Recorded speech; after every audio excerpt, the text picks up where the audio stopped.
Quelle est la différence entre le marketing à l'ancien et les tunnels de vente? Vous avez déjà peut-être entendu parler des tunnels de vente, des entonnoirs de conversion, et vous dites, bah, quelle est la différence entre ces trucs-là, ces concepts-là, et ce qu'on a étudié à l'école de commerce, le marketing, les 4P, etc. Alors, une petite vidéo pour vous expliquer clairement et rapidement ces différences. Allons-y. Alors, commençons par le marketing à l'ancienne. Alors, le marketing à l'ancienne, les années 70, 80, 90, alors on avait beaucoup de publicités sur la télévision, de publicités radio, puis des publicités dans les revues papier, etc. C'était le principal support de publicité pour le marketing. C'est aussi caractérisé par de gros budgets. Alors, la plus petite publicité radio coûtait dans les 20 000 euros et plus.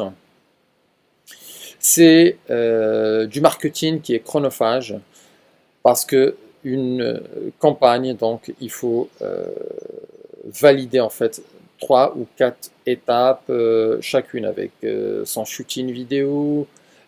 Ça peut prendre des jours, voire des semaines, etc. Et ça continuait comme ça, donc ça prenait pas mal de temps à mettre en place. D'autre part, ça travaillait principalement sur une stratégie de domination du cerveau. C'est-à-dire un petit peu, on va vous laver le cerveau, mais petit à petit, mais tous les jours un petit peu, jusqu'à ce que vous achetiez notre programme, jusqu'à ce que vous achetiez notre boisson gazeuse ou notre sandwich. Pas plus compliqué que ça. Ensuite, le marketing à l'ancienne, quand c'était sur une niche précise, alors là, les choix étaient limités. Si vous êtes dans un créneau industriel, par exemple, alors vous êtes limité à faire des événements, à assister à des conférences ou aller à des forums pour rencontrer vos prospects. Mais ça a posé plein de problèmes pour les gens qui n'avaient pas de conférences, là où il y avait peu d'événements, etc. Et on n'arrivait pas à toucher ces gens-là qui étaient un petit peu cachés dans la masse. Un autre problème important du marketing ancien, c'est qu'il était difficile à quantifier. On se rappelle la citation d'un des gros publicitaires américains qui disait bon, 50% de notre budget marketing est perdu. Le problème, c'est qu'on ne sait pas laquelle des 50%. Donc c'est un petit peu ça.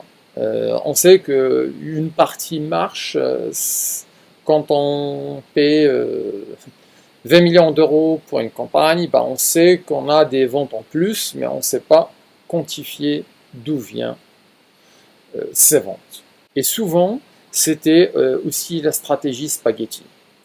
On lance autant de spaghetti qu'on peut, à force de balancer sur un mur, ben, un peu de spaghetti va s'y coller et on va en profiter.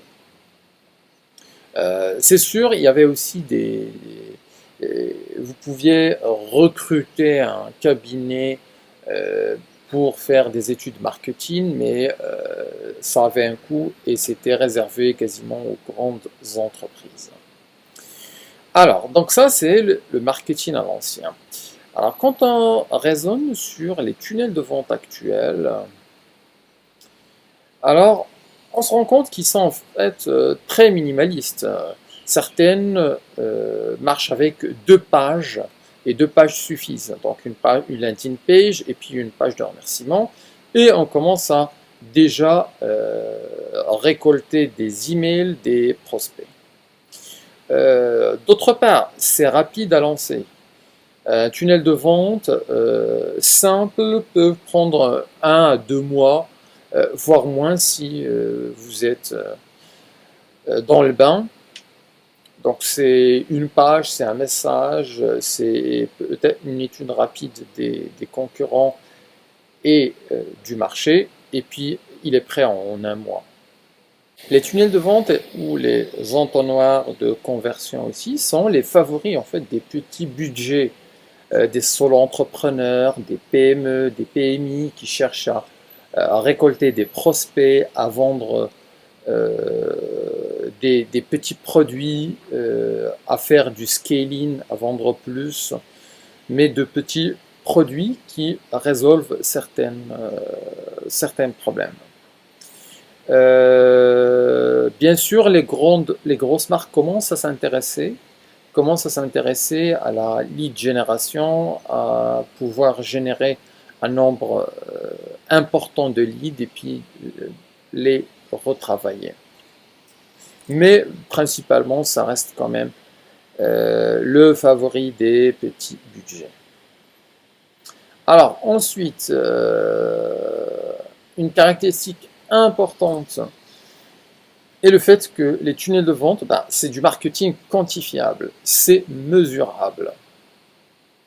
Alors vous avez des KPIs, vous avez des chiffres clés, des CPL par exemple, le coût par lead ou le CTR, le taux de conversion par exemple d'une publicité, et vous pouvez faire des calculs, vous pouvez estimer le nombre de prospects, le coût de prospects, le coût d'achat aussi.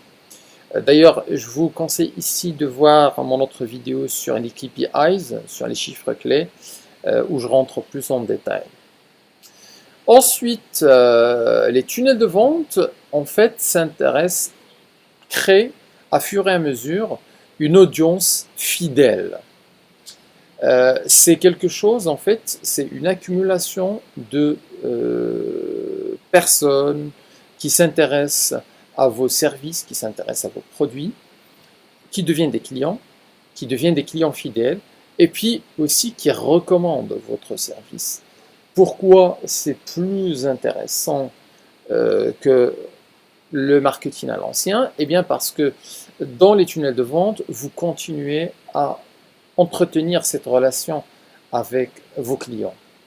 Ce n'est pas il a acheté, il s'en est allé et c'est bon, on n'en parle plus. Non. Il a acheté et puis je continue à lui envoyer des emails une fois tous les 15 jours, une fois tous les mois.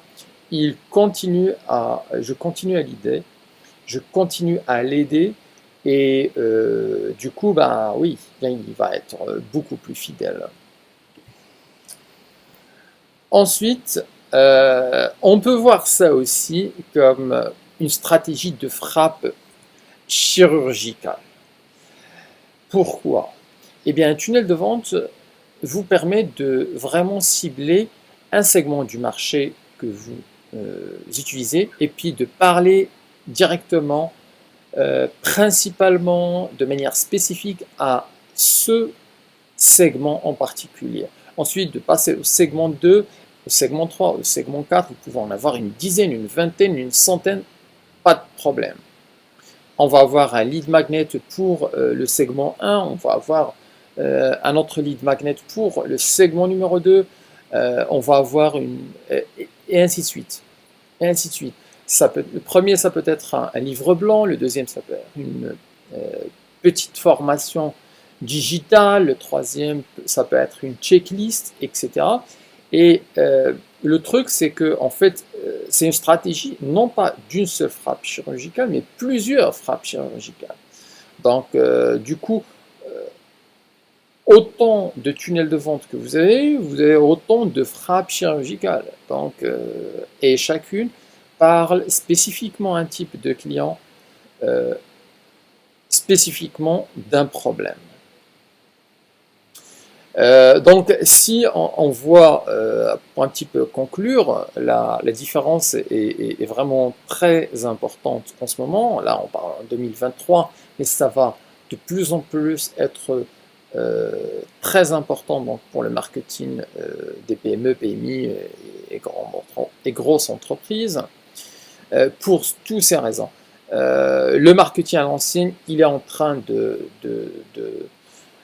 prendre des défaites après défaites et défaites après défaites. Seules les grosses entreprises peuvent se le permettre pour faire du marketing, de brand, d'image de marque, etc. Mais ce qu'il faut savoir, c'est que même des entreprises comme par exemple McDonald's ou Coca-Cola ou Amazon, eh bien, à côté de leur stratégie marketing de brand et d'image de marque, ils utilisent des tunnels de vente assez spécifiques, bien cachés, en arrière-plan pour récupérer des prospects et vendre des choses ou faire des tests marketing. Donc voilà une petite révision rapide des différences.